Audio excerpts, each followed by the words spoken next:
में जानेंगे कि ट्रेंड लाइन को सही और इफेक्टिव तरीके से कैसे ड्रॉ करते हैं। साथ ही साथ हम यह भी जानेंगे कि ट्रेंड लाइन को इस्तेमाल करके हम कैसे हाई प्रोबेबिलिटी वाले ट्रेड्स को खोज सकते हैं और प्रॉफिट बना सकते हैं। सिंपल भाषा में समझाऊंगा, इसलिए वीडियो को पूरा देखिए और कोई भी चीज मिस मत करिए। चलिए शुरू करते हैं। सबसे पहला सवाल, ट्रेंड लाइन होता क्या है? ट्रेंड लाइन सिंपली एक लाइन होती है जिसे चार्ट्स में की लेवल्स को टच करके ड्रॉ किया जाता है। और हम इसे किस लिए ड्रॉ करते हैं? क्योंकि प्राइस जब भी ट्रेंड लाइन को टच करती है तो हमें हाई प्रोबेबिलिटी वाले ट्रेड सेटअप्स मिलते हैं। चलिए इसे एग्जाम्पल के साथ समझते हैं। ट्रेंडिंग मार्केट के दो फेज होते हैं, एक अपर ट्रेंड और दूसरा डाउन ट्रेंड। अपर ट्रेंड में प्राइस हायर हाई और हायर लो फॉर्म करके ऊपर की तरफ बढ़ती जाती है, और इसका जस्ट उल्टा डाउन ट्रेंड है जहां पर प्राइस लोअर लो और लोअर हाई बनाकर नीचे की ओर बढ़ती है। ये एक अपर ट्रेंड का चार्ट है। प्राइस लगातार हायर हाई बनाकर ऊपर की तरफ बढ़ती जा रही है। यहां पर हम ट्रेंड लाइन प्राइस के नीचे की लेवल्स को मिलाकर ड्रॉ करेंगे और ये ट्रेंड लाइन सपोर्ट के रूप में काम करेगी। और इसी तरह प्राइस के ऊपर बने लेवल्स को मिलाकर एक ट्रेंड लाइन ड्रॉ कर सकते हैं जो कि एक रेजिस्टेंस के रूप में काम करेगी। अब यह एक डाउन ट्रेंड का चार्ट है क्योंकि प्राइस लोअर लो बनाकर लगातार नीचे की ओर बढ़ रही है। यहां पर हम प्राइस के ऊपर इन लेवल्स को मिलाकर एक ट्रेंड लाइन ड्रॉ करेंगे जो कि सपोर्ट के रूप में काम करेगी। ज्यादातर बिगिनर ट्रेडर्स का एक बड़ा सवाल होता है कि ट्रेंड लाइन ड्रॉ करते समय हम कैंडल्स के वीक को टच करके ट्रेंड लाइन ड्रॉ करें या फिर कैंडल की बॉडी को टच करके ट्रेंड लाइन ड्रॉ करें। तो इसका जवाब बहुत सिंपल है, कैंडल की बॉडी या फिर कैंडल के वीक से ट्रेंड लाइन को फर्क नहीं पड़ता। सबसे ज्यादा इंपॉर्टेंट बात यह है कि ट्रेंड लाइन ड्रॉ करते समय जितने ज्यादा टच पॉइंट्स होंगे उतनी ही ज्यादा वैलिड और स्ट्रॉन्ग ट्रेंड लाइन कहलाएगी।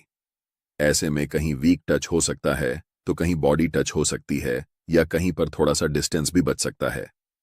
ऐसा इसीलिए क्योंकि ट्रेंड लाइन सिर्फ एक लाइन नहीं है। ट्रेंड लाइन एक जोन या फिर एरिया की तरह काम करती है।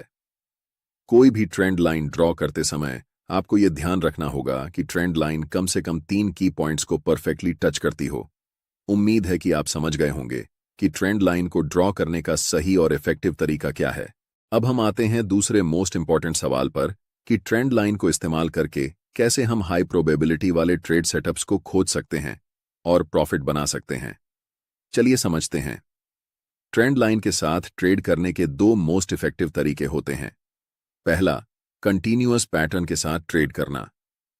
यहां आपको दिख रहा है कि प्राइस एक स्ट्रॉन्ग अप ट्रेंड में है, इसलिए इसके नीचे एक ट्रेंड लाइन ड्रॉ कर सकते हैं। अब जब भी प्राइस दोबारा इस लेवल को टच करेगा तो यहां से रिवर्सल के चांसेस होते हैं। जैसे ही कोई स्ट्रॉन्ग रिवर्सल कैंडल बनता है, हम यहां लाइन के नीचे अपना स्टॉप लॉस रखकर एक बाय पोजीशन बना सकते हैं। नेक्स्ट एग्जांपल डाउन ट्रेंड में देखते हैं। यह एक डाउन ट्रेंड का चार्ट है, इसलिए प्राइस के ऊपरी लेवल्स को मिलाकर हम ट्रेंड लाइन ड्रॉ करेंगे और दोबारा जब भी प्राइस इस ट्रेंड लाइन को टच करेगा तो हमें एक्टिव हो जाना है। लेकिन यहां पर हमें ट्रेड अभी नहीं लेना है।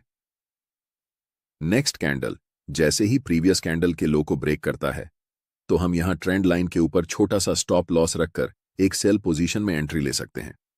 आशा करता हूं कि आपको कंटीन्यूअस पैटर्न के साथ कैसे ट्रेंड लाइन को इस्तेमाल करके ट्रेड करते हैं यह समझ में आ गया होगा। अब बात करते हैं ट्रेंड लाइन ब्रेकआउट पैटर्न की, जो कि सबसे ज्यादा ट्रेड किया जाता है। स्क्रीन पर दिख रहा चार्ट एक डाउन ट्रेंड का है जिसमें प्राइस लोअर लो बनाकर नीचे की ओर बढ़ रही है, इसलिए प्राइस के ऊपर इनकी लेवल्स को मिलाकर एक ट्रेंड लाइन खींच सकते हैं। नेक्स्ट टाइम जैसे ही प्राइस इस ट्रेंड लाइन को तोड़कर कैंडल ट्रेंड लाइन के ऊपर क्लोज होती है तो हमें एक्टिव हो जाना है। अब यहां पर ट्रेड लेने के दो तरीके हैं। पहले, जैसे ही ब्रेकआउट कैंडल का हाई टूटता है तो आप ब्रेकआउट कैंडल के नीचे अपना स्टॉप लॉस रखकर एक लॉन्ग पोजीशन बना सकते हैं। और दूसरे तरीके में प्राइस ब्रेकआउट के बाद ट्रेंड लाइन को रिटेस्ट करने के लिए आती है, यानी जो ट्रेंड लाइन ब्रेकआउट के पहले रेजिस्टेंस का काम कर रही थी अब वह सपोर्ट की तरह काम करेगी। और जैसे ही ब्रेकआउट स्विंग को नेक्स्ट टाइम कैंडल क्रॉस करती है तो आप यहां लॉन्ग पोजीशन ले सकते हैं। चलिए आपको एक प्रो टिप देता हूं। अगर अपर ट्रेंड लाइन और लोअर ट्रेंड लाइन के बीच का डिस्टेंस बहुत कम है, इसका मतलब प्राइस बहुत ही टाइट रेंज में फंसी हुई है। ऐसी सिचुएशन में जब प्राइस ट्रेंड लाइन को ब्रेक करती है तो प्राइस में बहुत हाई पोटेंशियल होता है, जिस कारण प्राइस एक स्ट्रॉन्ग ट्रेंड के साथ मूव करने लगती है। अगर कहीं आपको ऐसी सिचुएशन दिखे तो आप इसे कभी भी मिस मत करना, क्योंकि इन ट्रेड्स में हमें बहुत लंबा टारगेट मिलता है। और अब जो हम आपको बताने वाले हैं वह सबसे ज्यादा इंपॉर्टेंट चीज होने वाली है, क्योंकि इसका इस्तेमाल सिर्फ बड़े ट्रेडर्स और इंस्टीट्यूशंस ही करते हैं। और अगर आप इसे सीख गए तो आपके लॉस होने के चांसेस न के बराबर हो जाएंगे। एक जरूरी बात, अगर आप चार्ट्स पर मल्टीपल इंडिकेटर्स का उपयोग करते हैं या एक साथ 4-5 चार्ट्स देखते हैं तो आपके पास ट्रेडिंग व्यू का प्रीमियम प्लान होना जरूरी होता है। इसका कॉस्ट 12,000 रुपये पर ईयर है। अगर आप ट्रेडिंग व्यू का सब्सक्रिप्शन फ्री में चाहते हैं तो आप अपना डिमैट अकाउंट शाम को ट्रेडिंग ऐप में खोल सकते हैं। अपने ट्रेडिंग को इंप्रूव करने के लिए सैमको में स्विच करें। सैमको आपकी ट्रेडिंग हिस्ट्री का एनालिसिस करके आपको आपकी गलतियों के बारे में बताता है, जिन्हें जानकर आप अपनी ट्रेडिंग को और बेहतर बना सकते हैं। एक ही प्लेटफॉर्म पर सभी एसेट क्लास में ट्रेड कर सकते हैं, जिसमें कमोडिटी डेरिवेटिव्स और करेंसी डेरिवेटिव्स भी शामिल हैं। यहाँ अकाउंट ओपनिंग फ्री है और पहले साल के लिए अकाउंट मेंटेनेंस भी फ्री है। म्यूचुअल फंड और आईपीओ में कोई कमीशन नहीं है। बाकी सभी एसेट क्लास में ट्रेड करने पर केवल 20 रुपए पर ऑर्डर ब्रोकरेज लिया जाता है और यहाँ कोई भी हिडन चार्ज नहीं है। 1000 से ज्यादा स्टॉक्स पर 4 गुना लेवरेज मिलता है, जिसे आप लाइफ टाइम तक होल्ड कर सकते हैं। यहाँ पर आपको ट्रेडिंग व्यू का प्रीमियम वर्जन मिलता है, जहां आप मल्टी चार्ट लेआउट और 50 से भी ज्यादा इंडिकेटर्स का इस्तेमाल कर सकते हैं और चार्ट्स पर ही बाइंग और सेलिंग के ऑर्डर प्लेस कर सकते हैं। साथ साथ अपने स्टॉप लॉस और टारगेट को भी मैनेज कर सकते हैं। अगर आप डिस्क्रिप्शन में दिए गए लिंक से सैमको ब्रोकर ज्वाइन करते हैं तो आपको सीबी से रजिस्टर्ड एडवाइजर द्वारा दी गई रियल टाइम ट्रेडिंग एडवाइस बिल्कुल फ्री मिलेगी। और अब जो हम आपको बताने वाले हैं वह सबसे ज्यादा इंपॉर्टेंट चीज होने वाली है, क्योंकि इसका इस्तेमाल सिर्फ बड़े ट्रेडर्स और इंस्टीट्यूशंस ही करते हैं। और अगर आप इसे सीख गए तो आपके लॉस होने के चांसेस न के बराबर हो जाएंगे, जिसे कहते हैं मल्टी टाइम फ्रेम एनालिसिस।